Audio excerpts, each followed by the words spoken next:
Assalamualaikum. Okay friends, welcome back. I have to record this video twice. This one, first I recorded in Word in PowerPoint itself, recorder, default recorder, but didn't work well. Anyway, so once we have we have analyzed an organization network in terms of its structure, its node level and lake level properties, its subgroup level properties, and we have come up with certain outcome in terms of risk matrix. Then what we do? Uh, so either we want eventually, as a result of the analysis, we want to thicken the network, we want to create more links, we want the people to come together to make more connections, or we want to thin a network which is overly connected, right? So now let's see what are some of the strategies. And again, these strategies we have already discussed uh, in the very much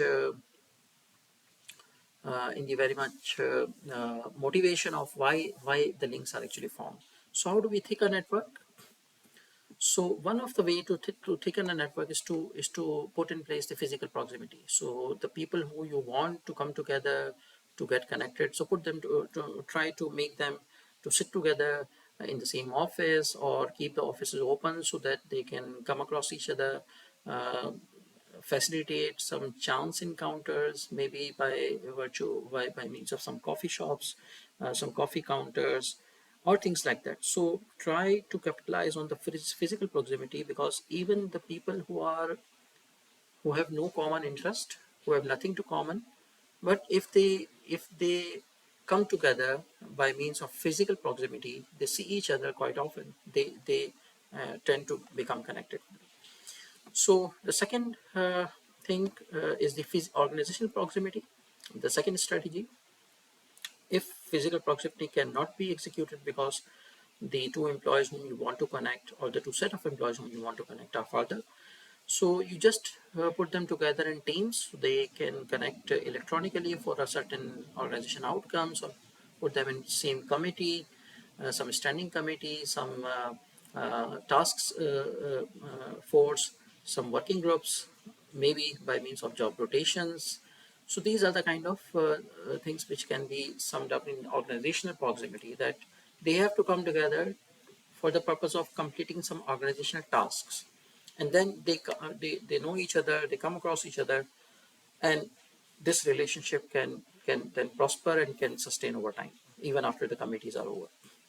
The third strategy is to capitalize on the homophily. So of course we tend to connect with the people who are like us in some way or another, to the extent that we know them. But what if we don't know them? For example, I am here in the Pakistan chapter of an organization, then there is an Australia chapter, there is a Middle East chapter, for example. So I don't know who people work together because I have nothing to do with them in terms of my daily tasks. So if the organization wants to let me connect with them, so the organization has to facilitate it. So what's the kind of facilitation for this kind of environment? Make the trades visible by means of websites, or maybe by means of portals or dashboards, so that I can see who is working in which location and who are people like me, for example. So if I am an accounting teacher over here, and I know that in some other branches of the university or other affiliated universities, there are some more accounting teachers there, then I can connect with them only if I know them. So this is the kind of thing that we can create a shared awareness of the situation, and let the people aware of who other people are working in this organization, so that I can connect with those who are like me. Then there is a strategy number 4. I don't know how this is working. It's auto executing. Strategy number 4.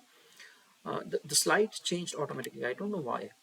So that's capitalize on transitivity and balance. So if a friend of mine and another friend of mine are also friend among one another, so the tendency of forming a triangle is a transitivity. We already know. And we have already discussed the concept of balance. So what if the balance is not there? So the one way of capitalizing on transitivity is that let my friend A and my friend B come together. So I invite them together, so they come across each other and they become friends. Another more advanced way of capitalizing is to, if there is an animosity between these two, so I can try to resolve the conflict. So for example, strategically Pakistan, although not related to the organization sciences, the Pakistan now, being communication and friendship with Iran, being in communication and friendship with America, is trying to resolve the conflict. So this is the kind of thing that we can try to put in place when the connections are not there. We want to get the people connected, and if there is something which is because of the balance issue, then we can put somebody in place, in connection, who is connected with both of them. Next, although I thought it would be working on my next, but it's not working. So strategy number 5: sponsor a social or extra work or event. So for example, company picnic, um, some sports facilities, some gyms, some clubs, some volunteer groups. And there are instances that when very unrelated people from different part of organizations come together in some social event, and then they remain connected for a longer period of time.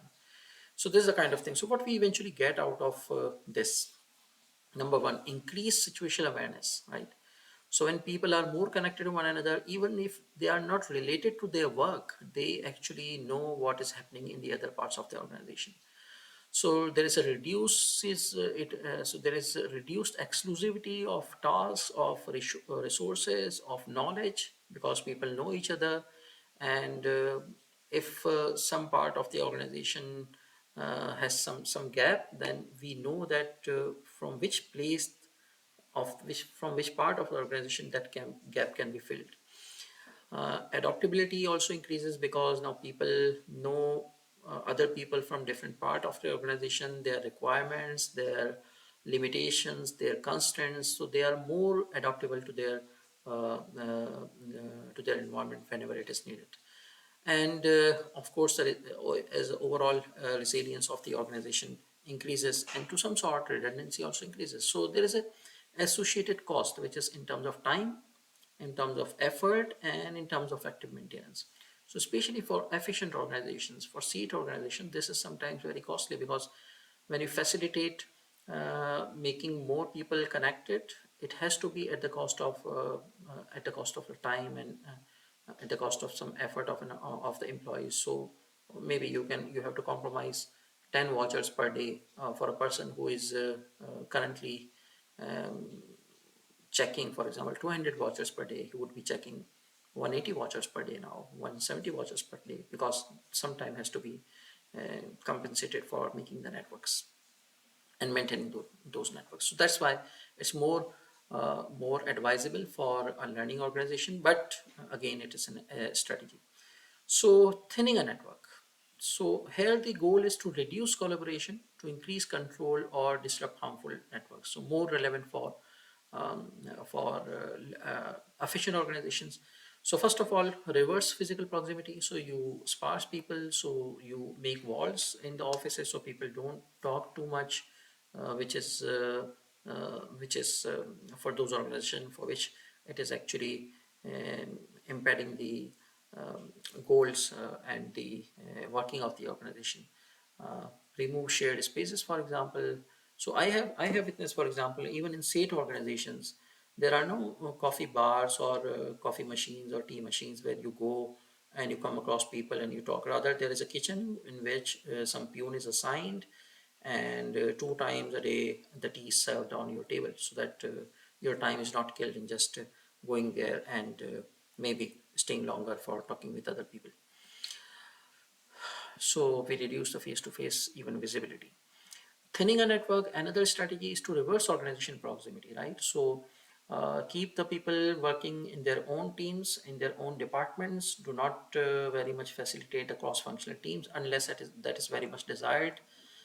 Add management layers so that a person from the receivable function within an organization does not talk to the same department person who is working in the payable. So because they are reporting to a different supervisor, and then the supervisor eventually talk to the same head of department.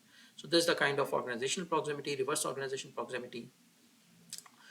And maybe some other things also can be done in this domain. And the remove or control central nodes, right? So if you want to some of the nodes who are actually facilitating connection with other nodes. So identify boundary spanners and highly central actors. So first of all, we have to identify them.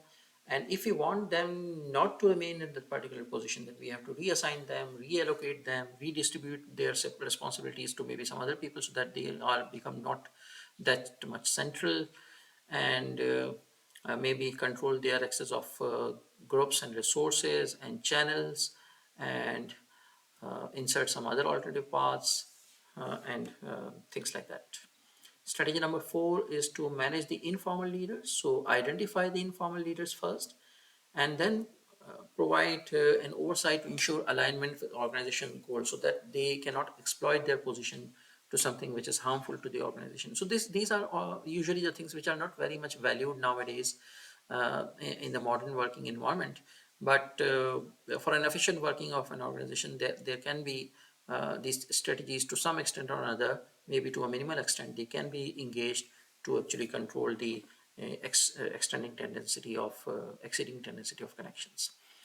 Now, if I strengthen subgroup identity, so if you want people to remain connected with their own co-workers and peers within the same organization, within the same department, for example, so you need to strengthen the identity. So it's the kind of divide and rule mechanism. So you are an accounting person, so making you proud of an accountant so that you keep connected with only the accountant. So you are a marketing person, so you keep connected only to the marketing, so that the marketing and accounting person don't talk with each other.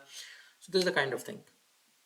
Again, this is a very negative connotation as I am describing it, but it can be engaged and employed in a rather more healthy way, more positive oriented way. So what the benefit?